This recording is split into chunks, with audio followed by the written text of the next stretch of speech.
महंगाई की मार लगातार। जी हां नाज़रीन आदाब, मैं हूं आपके साथ अबू हुरैरा। आम आदमी पार्टी पर महंगाई, आम जो लोग हैं उन पर महंगाई का बोझ लगातार बढ़ता जा रहा है। आम आदमी पार्टी, कांग्रेस और पूरा अपोजिशन अब इसे एक तरह से इस पर हल्ला बोल रहा है। गुज़िश्ता कई रोज से पेट्रोल और डीजल की कीमतों में इजाफा हो रहा है।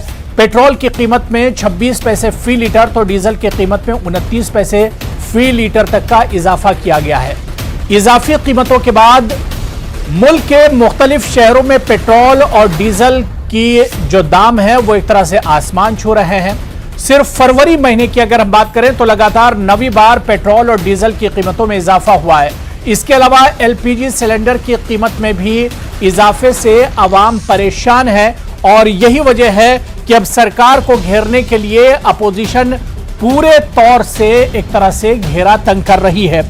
लेकिन सवाल यही उठता है कि जब कच्चे तेल यानी क्रूड ऑयल की कीमत में गिरावट आ रही है तो पेट्रोल और डीजल में आखिर ये महंगाई क्यों है? आम आदमी के आखिर अच्छे दिन कब आएंगे? जिस अच्छे दिन का वादा करके सरकार आई थी उसके अच्छे दिन किस तरह से आएंगे? आसमान छूती महंगाई पर सरकार का काबू आखिर क्यों नहीं है?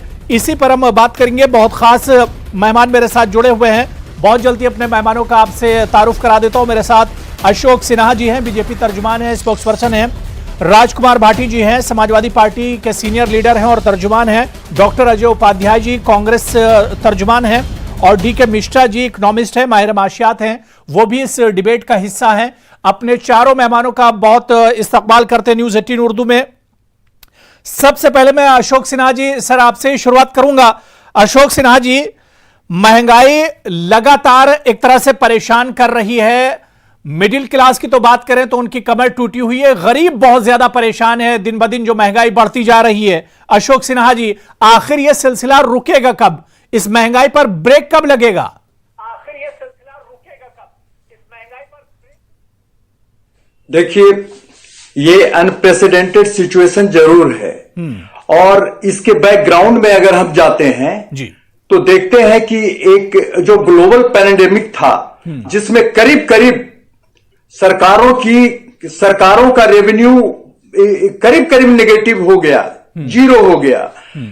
खास के पिछले साल की जून वाली तिमाही में तो एकदम ही रेवेन्यू नीचे चला गया, सारी एक्टिविटी बंद रही। तो निश्चित रूप से उसका पेंटअप जो इफेक्ट है, आफ्टर इफेक्ट, वो वाजिब है। केवल यही नहीं है, हर सेक्टर में ग्लोबल लेवल पे ये चल रहा है। निश्चित रूप से ये सोचने वाली बात है और हम लोग, हमारी सरकार इस पे बहुत ज्यादा कंसर्न भी है। लेकिन एक चीज और आप पाएंगे जी कि करीब करीब टैक्स का स्ट्रक्चर एक ही है। जो स्टेट गवर्नमेंट वैट लगाते थे वो, या फिर एक्साइज जो टैक्सेस हैं, जो कंपनियां हैं वो अपने मार्जिन को मेंटेन करने के चक्कर में थोड़ी जरूर वो अपने दाम बढ़ाती हैं और फिर वो डीलर लेवल से भी उसी प्रोपोर्शन में बढ़ता है दाम। उसके अलावा मैं समझता हूं कि उसके अलावा कोई ऐसी बात नहीं है जो मेंटेन नहीं की जा सकती है। अगर सेंट्रल एक्साइज है जिसका कि स्टेट में भी डिवोल्यूशन होता है तो स्टेट के वैट हैं, ये दोनों भी आवश्यक हैं गवर्नमेंट को सेंटर और स्टेट लेवल को चलाने के लिए। तो ये समझने वाली बात जरूर है। हालांकि हमारी सरकार और हम सारे लोग इसका जो इफेक्ट है उस इफेक्ट से जरूर चिंतित हैं। ठीक है, यानी सरकार भी एक तरह से मानती है कि इस परेशानी से आम लोग भी जूझ रहे हैं, परेशान हैं और खस्ता हाल लोगों के सामने एक बड़ी परेशानी जरूर है। मेरे साथ राजकुमार भाटी साहब भी डिबेट में जुड़ चुके हैं। राजकुमार भाटी जी, आपका भी इस्तकबाल है। मैं डॉक्टर अजय उपाध्याय जी आपके पास आना चाहूंगा। इस महंगाई पर अब अपोजिशन और खासतौर से कांग्रेस ने हल्ला बोला है, लेकिन डॉक्टर अजय उपाध्याय जी, जो बात यहां पर अशोक सिन्हा जी कह रहे थे कि यह सिर्फ हिंदुस्तान का मसला नहीं है, यह ग्लोबल एक प्रॉब्लम है। पूरी दुनिया महंगाई से जूझ रही है क्योंकि एक तरफ कोरोना है और दूसरी तरफ कोरोना के बाद यह एक तरह से सिचुएशन बनी है। नहीं, महंगाई के मुद्दे पर जिस तरह से चर्चाएं हो रही है और जिस तरह बात हो रही है, पेट्रोल डीजल सबसे बड़ा उदाहरण है, और गैस का जिस तरह से आज इन्होंने दाम बढ़ाया है, अंतर्राष्ट्रीय मार्केट में आज क्या दाम है क्रूड ऑयल का? 2014 में जब हमारी सरकार थी और जब इनको नई सरकार मिली, उस समय $108 प्रति बैरल था। उस समय हमने 71, 70, 71 रुपए में डीजल पेट्रोल दिया।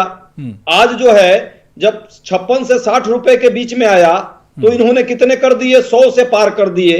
अब की बार पेट्रोल का दाम 100 से पार। यदि ये सरकार महंगाई पर इतना संवेदनशील है तो अब इससे बात कहने की नहीं है। अंतर्राष्ट्रीय मार्केट का उदाहरण ले लें, कंपनियों की बहानेबाजी कर दें, राज्य सरकार के वैट की बात कर दें, ये सब करके इस अपना पल्ला छुड़ाने वाली बात है। सरकार जो है लोगों के प्रति कंसर्न ही नहीं है। सरकार को सिर्फ 2 लोगों की चिंता है, जिनकी संपत्ति 35% इस कोरोना के समय में भी बढ़ी है, या फिर पेट्रोल और डीजल की जो सिर्फ फरवरी महीने में 9 बार बढ़ी। आपने खुद ही ये प्रोमो में दिखाया, खुद ही ये बात की। देखिए, महंगाई के बारे में इस सरकार की क्या पहले प्राथमिकताएं थी जो इनके मैनिफेस्टो है। मैनिफेस्टो में महंगाई पर 2014 में जरूर चर्चाएं होती थी, लेकिन जो मैनिफेस्टो मेरे पास 2019 का है उसमें महंगाई शब्द ही नहीं है पूरे मैनिफेस्टो में।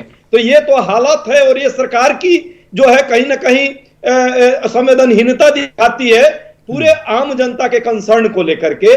आज पूरा देश, सामान्य वर्ग, मजदूर, श्रमिक, किसान या जो उपभोक्ता वर्ग है वो परेशान है। अब बताइए, 100 रुपए से के पार होने को है अब ये विकास। ये कैसा पेट्रोल और डीजल का विकास किया?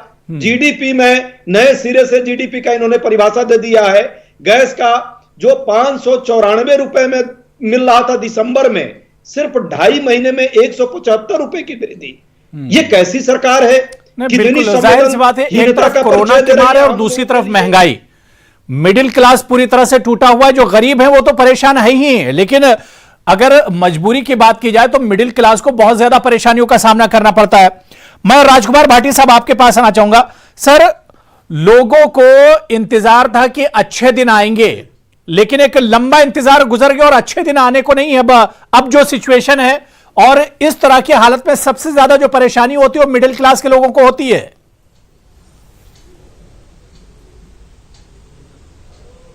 जी जी, नहीं, जैसा आपने अबू हरेरा जी शुरुआत में कहा कि पेट्रोल डीजल के दाम कहां पर पहुंच गए हैं, कितना महंगा हो गया है। मैं तो ये पूछना चाहता हूं कि इस सरकार में बेशर्मी और बदजुबानी के अलावा सस्ता क्या हुआ है? बेशर्मी, बदजुबानी, बेहयाई तो सस्ती हुई है जो रोजाना सत्तारूढ़ पार्टी के लोग करते हैं। इतनी बेशर्मी के साथ अब भी कहते हैं कि हमने महंगाई कम कर दी, किसान की आमदनी दुगनी कर दी, हमने रोजगार दे दिया, लोग बेरोजगार हो गए, 5 करोड़ लोग पिछले कुछ दिनों में ही बेरोजगार हो गए। किसान, पूरे देश के किसान सड़कों पर बैठे हैं, उनकी आमदनी बढ़ने के बजाय और आमदनी आधी रह गई। पेट्रोल डीजल जो ये कहते थे चुनाव 2014 के चुनाव में दावा करते थे कि हमारी सरकार आ जाएगी तो 35 रुपए लीटर पेट्रोल बिकेगा। यही हमारे प्रधानमंत्री जी माननीय नरेंद्र मोदी जी अपने भाषणों में बड़ी शेखी बघारते थे कि ये कांग्रेस पार्टी की सरकार ने ज्यादा टैक्स लगा रखे हैं, ज्यादा टैक्स लगाने की वजह से पेट्रोल डीजल की कीमतें बढ़ रही हैं। और ये भी कहते थे कि रुपये की कीमत डॉलर के बराबर हो जाएगी। रुपया लगातार कमजोर होता गया, डॉलर की कीमत बढ़ती गई है। हर मोर्चे पे तो ये सरकार फेल हुई है। और आपने बिल्कुल कहा, जो अच्छे दिन की जो बात है, देखिए भाषा साहित्य में हमें पढ़ाया जाता है कि कुछ शब्दों के अर्थ जो है उन्हें जैसा समझा जाता है वैसे बदल जाते हैं। कुछ शब्दों के पहले अर्थ कुछ और होते हैं, लेकिन उनकी नेचर देख के, उनकी प्रकृति देख के उनके अर्थ बदल जाते हैं। तो अब लोग ये मानने लगे कि अच्छे दिन का मतलब होता है भुखमरी, बेकारी, बेरोजगारी, महंगाई, अव्यवस्था, कुव्यवस्था। कहीं यही तो मतलब नहीं था। और सरकार क्या कर रही है? सरकार केवल अपने नागरिकों को अपमानित करना, लांछित करना, उन पर झूठे सच्चे आरोप लगाना, सबको देशद्रोही बता देना, सबको टुकड़े टुकड़े गैंग बता देना, सबको विदेशी एजेंट बता देना। जब इस तरह के हालात हैं भाटी साहब, जब इस तरह के हालात हैं तो अपोजिशन की जिम्मेदारी क्या बनती है? अपोजिशन क्या करे ऐसे में?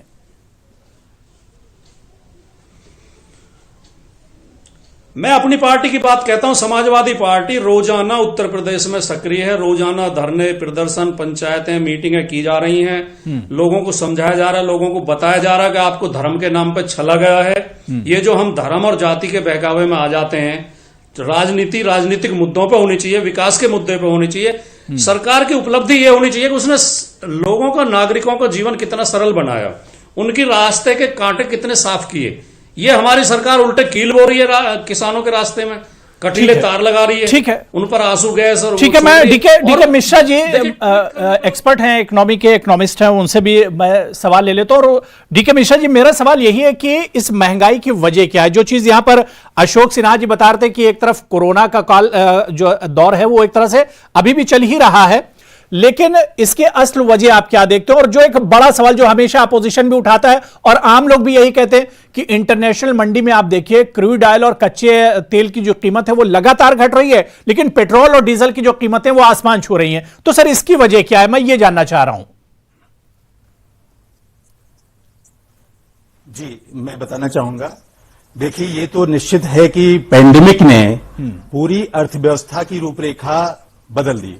सरकार की जो आमदनी होती थी, जो निर्धारित व्यवस्थाएं थी, वो डगमगा गई। पिछले मार्च के बाद से आप देखें, लॉकडाउन के बाद से सारी व्यवस्थाएं बिगड़ी। उसकी भरपाई करने के लिए सरकार को पेट्रोल डीजल में एक जरिया दिखा कि उसमें एक्साइज ड्यूटी बढ़ा के, और खासतौर से पेट्रोल डीजल के प्राइसेस जब डाउन थे, इंटरनेशनल प्राइस आपको मालूम होगा कि उस समय बहुत ज्यादा डाउन हो गए थे कोरोना के पहले चरण में, जब फरवरी, मार्च, अप्रैल की बात थी। तो सरकार और राज्य सरकार और केंद्र सरकार दोनों को एक सहज एवेन्यू दिखा कि यहां से टैक्स लेके कुछ टैक्स कलेक्शन जो शॉर्ट हो रहे हैं उसकी भरपाई की जाए। वो प्रक्रिया जो शुरू हुई वो चलती गई, और मुझे ऐसा लगता है कि पिछले 9 महीने में लगातार इस जरिए को एक वो बना लिया गया है, एक तरीका बना लिया गया कि इससे जो राजस्व का नुकसान और मदों में हुआ, because of pandemic, because of lockdown, because of all side down side, उसको कवर किया गया। अब अगर हम फरवरी मार्च 2020 से अभी कंपेयर करें 2021 में, तो ये बात सही है कि जीएसटी कलेक्शन बढ़ के अपने लेवल पे पहुंच गया या बेहतर हो गया। इनकम टैक्स की कलेक्शन भी बढ़ रही है, धीरे धीरे कंजम्पशंस भी बढ़ रहे हैं। लेकिन जहां तक ये पेट्रोल डीजल या एलपीजी सिलेंडर की बात कर लें, सरकार जब 200% पेट्रोल पे, मतलब राज्य सरकार और केंद्र सरकार दोनों मिला के जब ले रहे हैं टैक्स के रूप में, मींस एक्साइज ड्यूटी के फॉर्म में और वैट के फॉर्म में, और इसी तरीके से 175% डीजल पे लिया जा रहा है, तो ये चीजों पे सरकार को ध्यान देना चाहिए कि अब स्थिति थोड़ी सुधर रही है, अर्थव्यवस्था धीरे धीरे पटरी की तरफ बढ़ रही है। हम देख रहे हैं कि जो कॉन्ट्रैक्शन शुरू में हुआ था वो अब धीरे धीरे कम हो रहा है, धीरे धीरे आ रहा है। तो ये महंगाई घटेगी कैसे? इस दिशा में ये बात सही है कि जो अभी क्या ये मानकर चला जाए माननीय वक्त मिश्रा जी, क्या ये मानकर चला जाए कि आने वाले दिनों में महंगाई घटेगी, लोगों की परेशानियां कम होंगी? मैं बता रहा हूं ऐसा है कि जो अभी एक माननीय वक्ता जी बोल रहे थे बीजेपी से कि टैक्स की स्ट्रक्चर में कोई चेंज नहीं किया, मतलब टैक्स का ओवरऑल लेवल जो है वही रखा गया, ये बात सही है। लेकिन जब हम इस कॉन्टेक्स्ट में देखते हैं कि डीजल, पेट्रोल, एलपीजी, इसका कैस्केडिंग इफेक्ट होता है। इसका इफेक्ट ये होता है कि एक के साथ दूसरा, दूसरे के साथ तीसरा, सारी चीज जनता के ऊपर ही जानी है, और खासतौर से मध्यम वर्गीय या कह लीजिए कि जो एक दूसरे से जुड़े रहते हैं, और सब एक दूसरे से बढ़ते भी है तेजी से।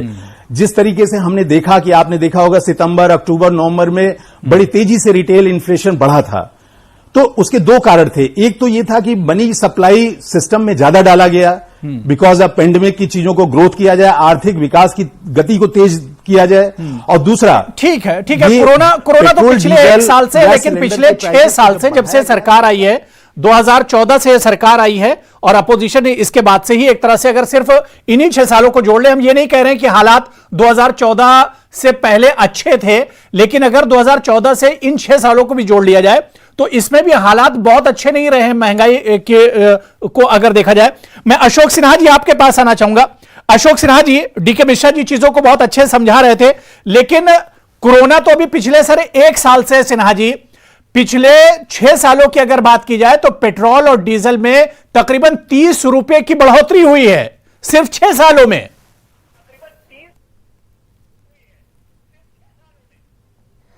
आप अब वो एक चीज आप ध्यान दीजिए जी इसको एक आइसोलेशन में नहीं देखा जा सकता है। आप देखिए कि उसी प्रोपोर्शन में 6 सालों में हमने जो वेलफेयर के फ्लैगशिप प्रोग्राम्स हैं गवर्नमेंट के उसको कितना जमीन पे लाया है। और जो गरीबों को जो सब्सिडी मिलती है या आम लोगों को जो सब्सिडी मिलती है या जो राहत पहुंचाते हैं, सब्सिडी मिली कहां? सब्सिडी तो वापस ले ली। ये फ्री गैस पर, एलपीजी पर जो सब्सिडी दी गई थी वो तो वापस ले ली गई। सब्सिडी दी कहां गई? नहीं, मैं फिर आपको कह रहा हूं, आप गैस और पेट्रोल को आइसोलेशन में मत देखिए। हमारे जो फ्लैगशिप प्रोग्राम्स कितने आए छोटे मोटे, जैसे उज्ज्वला योजना से लेके सारे जो जमीन पे उतारे, उसमें जो रेवेन्यू आता है, उसमें जो रेवेन्यू लगता है, उस रेवेन्यू की भरपाई के लिए भी तो हमें सेंट्रल गवर्नमेंट, स्टेट गवर्नमेंट, सारे गवर्नमेंट को पैसे जो उगाही करने हैं, रेवेन्यू करते हैं। आप देखिए कि किस वर्ग के लोगों से लेकर छोटे वर्गों को फायदा पहुंचाया जाता है।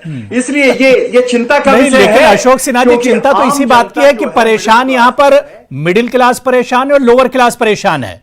वैसे देखा जाए तो सभी जितने क्लास हैं सारे क्लास परेशान है, लेकिन सबसे ज्यादा असर तो मिडिल क्लास और लोअर क्लास पर महंगाई का पड़ रहा है। एक हमारा सलाह भी है जी।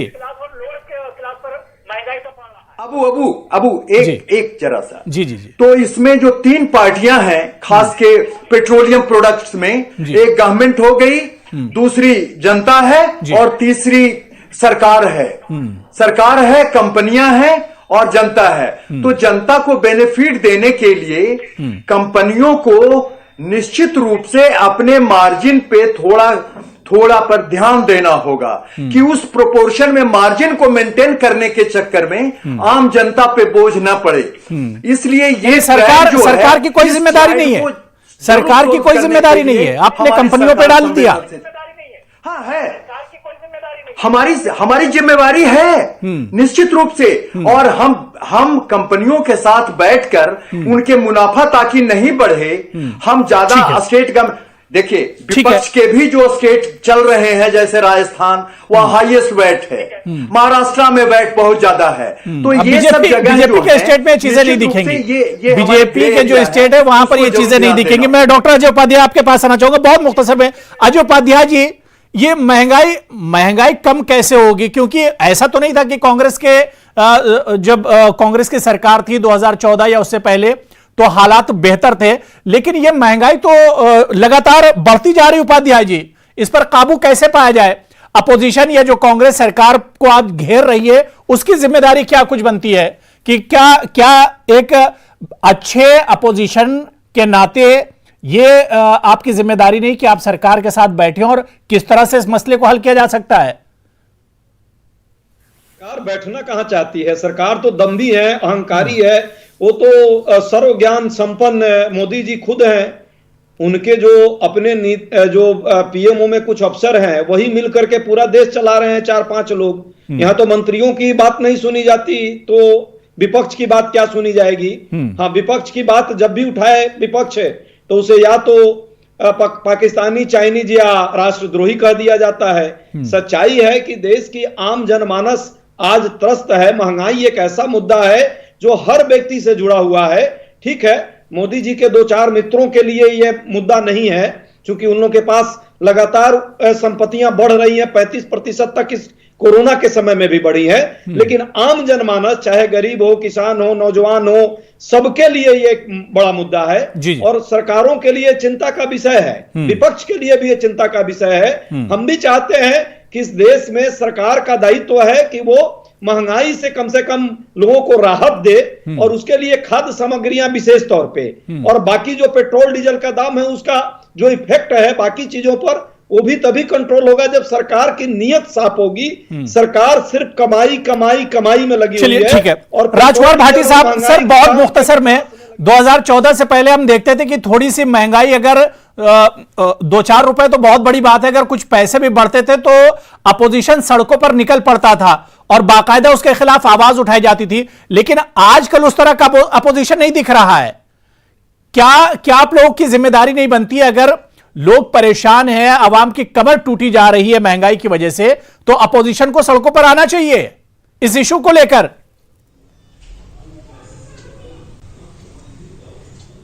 नहीं, इस इशू को लेकर अबू जी आवाज भी उठती है और आपकी बात से भी मैं सहमत हो सकता हूं कि कम आवाज उठ रही है, लेकिन जितनी उठती है वो मीडिया दिखाता भी तो नहीं है। अभी पीछे उत्तर प्रदेश के हर जिला मुख्यालय पे समाजवादी पार्टी ने प्रदर्शन किए महंगाई को लेकर ही, और अन्य पार्टियां भी कर रही हैं। दूसरे जो मिश्रा जी और सिन्हा साहब कह रहे थे, मैं एक टिप्पणी इस पर जरूर करना चाहता हूं। पेंडेमिक की बात कर रहे थे। पेंडेमिक खाली सरकार के लिए है, नागरिकों के लिए भी तो है। अगर अर्थव्यवस्था खराब हो रही है या उसका पेंडेमिक का असर है तो सरकार को अपने खर्चे भी तो कम करने चाहिए।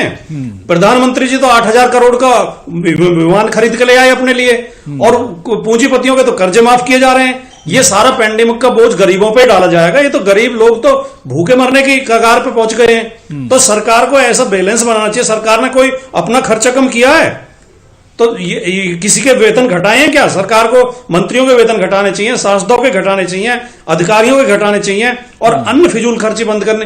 रैलियां हो रही हैं, विधायक खरीदे जा रहे हैं, सरकारें गिराई जा रही हैं, सरकारें तोड़ी जा रही हैं, सारा काम तो इनका ठीक ठाक चल रहा है। बिल्कुल, गरीब आदमी के लिए सरकार की जिम्मेदारी बनती है तो किस तरह से इस जो मसले सामने, और खासतौर से महंगाई बहुत बड़ा मसला है और पिछले कई सालों से यह मसला एक तरह से चला रहा है, इस पर किस तरह से काबू पाए, इस पर सरकार को सोचना होगा।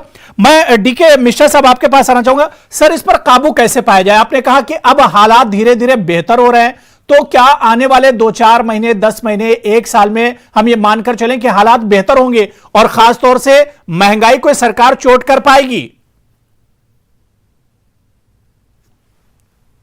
जी, आपको जैसा ध्यान होगा, अभी फिलहाल में आरबीआई की मुद्रा नीति आई थी और महंगाई को कंट्रोल करना उनका एक बहुत बड़ा एजेंडा है और बहुत बड़ा लक्ष्य भी है। कंफर्ट जोन के अंदर महंगाई होना बहुत जरूरी है, क्योंकि देश जिस तरह से सरकार की जो योजना है कि तीव्र गति से हमारी अर्थव्यवस्था बढ़े, लेकिन जब तक महंगाई काबू में नहीं रहेगा तो ये सारा ग्रोथ जो है ऑटोमेटिकली न्यूट्रल हो जाएगा। तो दोनों पक्ष, एक तरफ तो विकास दर को बहुत तीव्र गति से बढ़ाना है, जिसके लिए कि सरकार ने ढेर सारे रिस्क लेके, मैं रिस्क वर्ड इसलिए यूज कर रहा हूं कि ढेर सारे कर्ज लेके सिस्टम में पैसा डाल रही है, कि जिससे तेजी से कैपिटल एक्सपेंडिचर करके और सारे ग्रोथ के आयाम शुरू करके और उसको ज्यादा से ज्यादा तेजी गति दिया जाए विकास। यानी सरकार का जो कदम है एफडीआई वाला, वो इसी से जोड़कर देखा जाए। हमने प्राइस जो रिस्क का वर्ड आपने यूज किया है, एफडीआई को उसी से जोड़कर देखा जाए।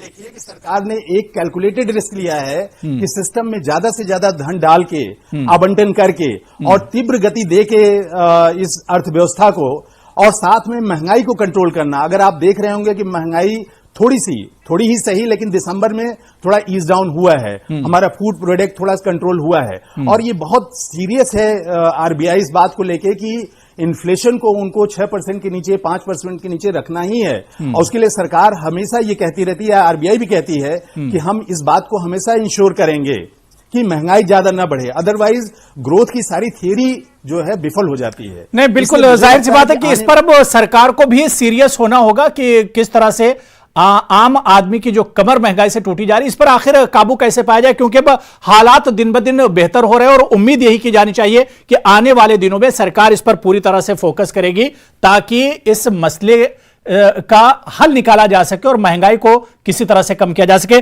बहुत बहुत शुक्रिया डीके मिश्रा जी मेरे साथ जुड़ने के लिए, अशोक सिन्हा जी, राजकुमार भाटी साहब और डॉक्टर अजय उपाध्याय जी, सभी का बहुत बहुत शुक्रिया डिबेट में जुड़ने के लिए।